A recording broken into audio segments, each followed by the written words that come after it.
My name is Gavin Evans, and this is my review of The Conjuring 2. And this review will have spoilers, so there's your warning. But I love the first Conjuring movie. It is one of the scariest movies ever made, and it's one of the best movies ever made. So I don't say this lightly, but The Conjuring 2 is better in every single way. There's a better story, better characters, better villains, it's weirder and scarier, and it's more emotional. So let's begin by talking about the cast. And Vera Farmiga is amazing in this movie. She just 100% nails every emotional beat that she needed to. And she just brings so much weight to the story being told, and I think Patrick Wilson also does a really great job. They just bring so much personality to these characters, and they're just insanely likable. I love their relationship, I love their chemistry, and I love the swap in this movie. Like the first movie, Ed is worried about Lorraine, but she still insists on helping out. While here, Lorraine is worried about Ed, but he still insists on helping out. So you get a similar dynamic, but you make it feel new. And I love those moments where Ed would be talking to Janet one on one, and Lorraine would be talking to Janet one on one, and they're talking about how nobody believed them, everybody thought that they were weird, but eventually they met someone who did believe them. And you know what they did then? He married her, and she married him. Just really sweet character moments. And I love the scene of Ed trying to bring joy to these kids' life again by singing Elvis. It's a really nice moment, but the way that Vera Farmiga looks at him with so much love and then so much worry about what could happen to him is just some incredible acting. And that scene at the end of the movie, well, Ed makes it into the house, but Lorraine is stuck outside, and Ed is just like, I have to save that girl, and Lorraine begs him to wait. It's actually a very emotional moment, and it shows just how much you've come to care for these characters. So, yes, great work by those two actors and really great writing for those two characters. Madison Wolf is fantastic in this movie. Like, no joke, this is one of the best kid performances I have ever seen. She's so sweet and innocent, and you feel bad for her, but she can also be really menacing when needed. Frances O'Connor, I thought, did a really great job. She helps sell you on the weight of everything happening.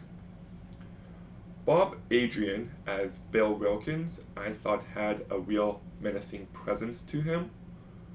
I believe Robin Atkin Downs does his voice though, and he did a really great job. And Benjamin High, I thought, did a good job. I like how he had a speech impediment. Like growing up, that is how I talked, and it was nice to see it on screen. But yeah, I just want to talk about so many different moments here because the movie is just filled with amazing, terrifying moments. So I love the opening scene. Well, Lorraine witnesses what happened to this family. But then we get the introduction to a new horror icon, the nun. And this introduction is just terrifying. How Lorraine is looking at herself in the mirror, and the nun just walks from behind her. And she looks in the mirror, looks back, looks in the mirror, and she's closer, looks back, looks at the mirror, and she's right there.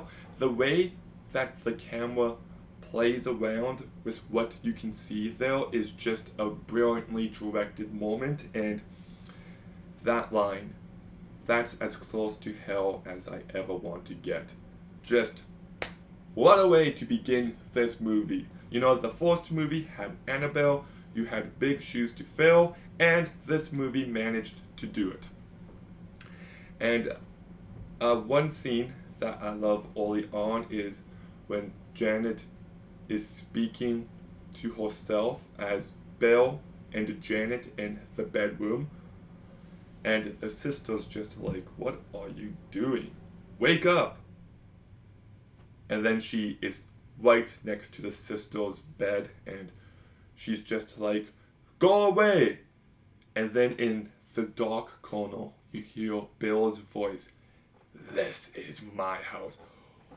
Holy shit, instant chills. Honestly, one of the most underrated moments in this franchise. Like, that scene is just terrifying. And I think it's the next night. Well, Billy goes to get a drink downstairs and he sees only one swing is moving. So you know it's not the wind because one swing is perfectly still. And then he walks upstairs and you can see Bill in the chair. Kind of reminds me of that scene in Insidious Chapter 2. Well, you can see Parker Crane's mom in the living room just sitting there if you look. But Billy goes upstairs, he puts a toy truck in the tent and it just keeps coming back and you know it's coming, but the movie just holds you in suspense and it just really gets to you. And he goes to wake up the mom, Peggy, and she then goes downstairs because she hears something and she sees Janet in the chair. And she's like, come on, Janet, let's go back to bed. And what I love is after Janet gets up, the chair is still walking back and forth. So you think there's still a presence there. And the way the camera moves from the chair to the window and now it's daytime, just brilliantly done. Truly. And this scene at the TV is just perfection because it plays around with your expectations. First, the channel just changes by itself, and then the remote is gone. Then she sees the remote on the chair, and then the TV loses power, so she goes up real close to hit it, and then she sees Bill in the chair behind her, and she's terrified, and she's just looking at the chair in horror until Bill shows up behind her and is just like, this is my house. One of the best jump scares of all time. I love it. It's absolutely terrifying. And you just know that something is going to happen. And James Wan just likes to play around with what you're expecting. And then that night, I love that scene of when Janet locks the door, puts the chair in the way, and she hides under her bed cover as she hears someone gets closer. And then the chair just moves next to her bed. It's just a gentle, non-violent movement that still feels so intrusive. And then the way that the beds shake, really great. And then they wake up the mom and the mom is just like, okay, you're just playing around with this Ouija board. And nope, the dresser moves and they run to their neighbor's house immediately.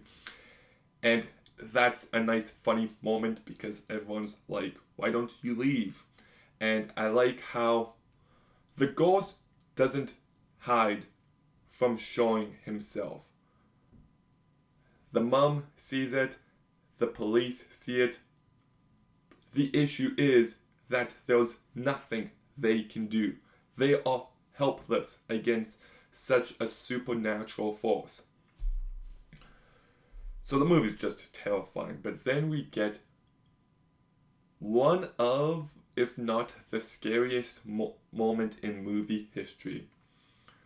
Well, we're at the Warren's house, and Lorraine is in the living room, and she hears something, and she sees her daughter in the hallway, and she just is like, "Mom, who is that?" And you just see that nun standing in the hallway, staring at them. And then she walks into the den. And just the suspense and how it's building. And then she goes into the den, and Lorraine is looking around. And there's that painting that Ed made of the nun. And every time you see it, you're just examining it. Is it the nun? Or is it the painting? Is the face moving? And you're just staring at it as it's staring at you, and it's just so incredibly chilling. And then the church choir music starts playing, and that adds atmosphere. But the door closes, the lights turn off, and you see the shadow of the nun making its way to the painting. And this is just an incredible tension building moment. And when the fingers come out and she runs at Lorraine with the painting, it's just so good. It really is. And then we see what the nun showed Lorraine earlier on. She showed her a vision of Ed's death. And that adds depth to this movie and the first movie, actually. So that scene is just a masterclass. And then we get introduced to the Crooked Man. And this scene just is very weird and very creepy as well. And then Ed and Lorraine come up.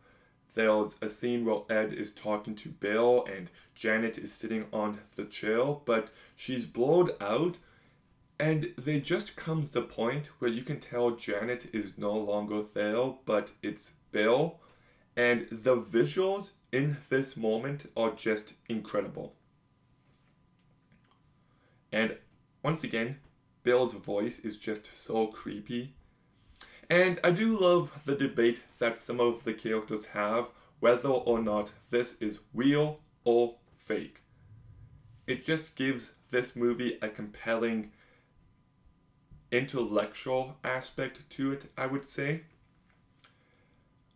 And then a bunch of stuff happens, and it's really good. Lots of great character work, some really creepy moments. There's one with Ed in the basement and something coming towards him that is really unnerving. But they eventually leave, and they're on a train, and Lorraine drops 2 audio recordings. And Ed thinks of something. So he plays these 2 tapes back, and it's just like, "Help me, it won't let me go. Help me, it won't let me go." This scene just gives me chills, and even though I've seen this movie like a lot of times by this point, this reveal just, it's so creepy. And then we see Bill in the chair, and he's speaking like a normal person, and there's just this atmosphere present here. But then we get to reveal that the nun is using Bill's spirit as like a puppet.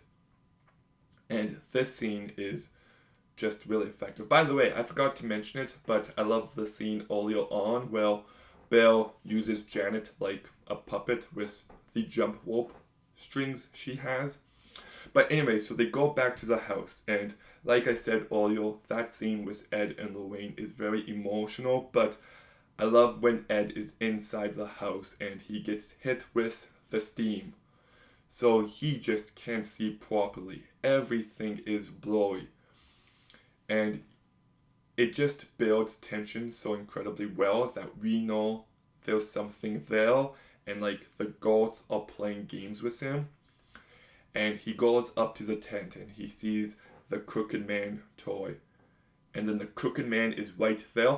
Another one of the best jump scares of all time. And I love this shot of how the Crooked Man just slams himself into the wall, and then the wall cracks and he appears in the bedroom and Ed closes that door. Really great stuff. But then Ed sees Janet and she's about to fall onto this tree. She's about to die. And he goes and risks himself to save her. But the curtain is starting to fall. And the nun is just there watching with such gleefulness. But Lorraine comes in and saves the day and reveals that the demon's name is Valak, which gives her power over the demon.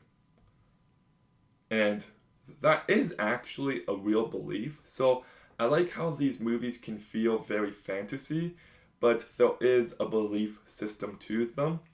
But I remember the first time I watched this movie, and when we found out the name was Valak, I actually thought to myself, I already knew that. How did I know the demon's name was Valak? And then you watch this movie again and you see the letters in the Warren's house time and time again, and that to me is just some really fantastic stuff. Like, it truly is. Like, they subliminally put the name Valak into your head. Really well done. So I just love this movie so much. I think James Wan is the best horror director ever, and this movie shows why. The way he creates tension, the way that scenes go on and on and on, and it just feels relentless. I love how he does jump scares. I love the atmosphere in these movies. I actually think the set design is incredibly impressive, and I forgot to mention that for the first movie as well, but it's true. But the cinematography in these movies is Oscar worthy. Like, you watch the way the camera moves in certain moments, and holy shit, it is just so beyond impressive. There is purpose to it. So not only does the movie look great, but it's also using the camera work as effectively as possible. The sound design is really great, and I love the music by Joseph Bashira. I love how he creates the Crooked Man song. Just really works in this like innocent nursery rhyme type of way. And I love the choir music he uses for the nun. In fact, you hear it throughout the movie, so in some ways, the music is telling you the twist ahead of time, but it doesn't click until you fully put everything together. Just incredibly well done, and it really adds some nice atmosphere to this movie. And the nun and the Crooked Man are two characters that really do stand out. The costumes, the makeup, it is beyond impressive. The nun just has this terrifying look to her. You know, like this symbol of good being corrupted and looking so evil and sinister. It just really gets under my skin. In fact, I would say the nun is one of the scariest horror villains in any movie ever. And the Crooked Man, I loved the look of his suit and the makeup and Javier Bardem's body movement, just great. Also, shout out to Bonnie Aarons for her performance as the nun. And I also love a bunch of smaller character moments in this movie. There's one scene early on where Janet is caught with a cigarette, and the teacher is just like, "What are you doing?" And she takes the cigarette and then she smokes it. And then Janet goes home while the mom yells at her for smoking while she's smoking a cigarette. But then later in the movie, it's brought up as Janet apologizes and promises her mom that she wasn't lying, and her mom believes her this time. And it's just something so small, Something that I'm sure lots of kids go through, but they give the teacher some personality. They explain the dynamic between the mom and daughter at different points in the movie, and it just seems so effortless. I also love how when Janet is tying herself to her bed with the jump rope, her sister's just like, "What are you doing?" She then puts on headphones because she doesn't want to hear Bill's voice. Like, the movie puts so much love into these characters. So, now I love this movie. I think it is very entertaining, but it's just so incredibly well made. It is terrifying from beginning to end, just relentless. I love the atmosphere, the tension. There are so many incredible, terrifying moments in this movie. I think the cast does a really great job, especially Madison Wolf, Patrick Wilson, and Vera Farmiga. I think there's some nice emotion to this movie, some great character moments, and the cinematography is just masterful. This movie is just impressive on every single level. It is not just one of the best horror sequels of our time, it is not just one of the best sequels of our time, but this movie would be in my top 25 of all time. So I'm giving The Conjuring 2 a 9 out of 10. Okay, The Conjuring 2. Have you seen it? What did you think? Let me know in the comments down below. Make sure you like, comment, subscribe. Stay tuned for more videos soon. And Gavin,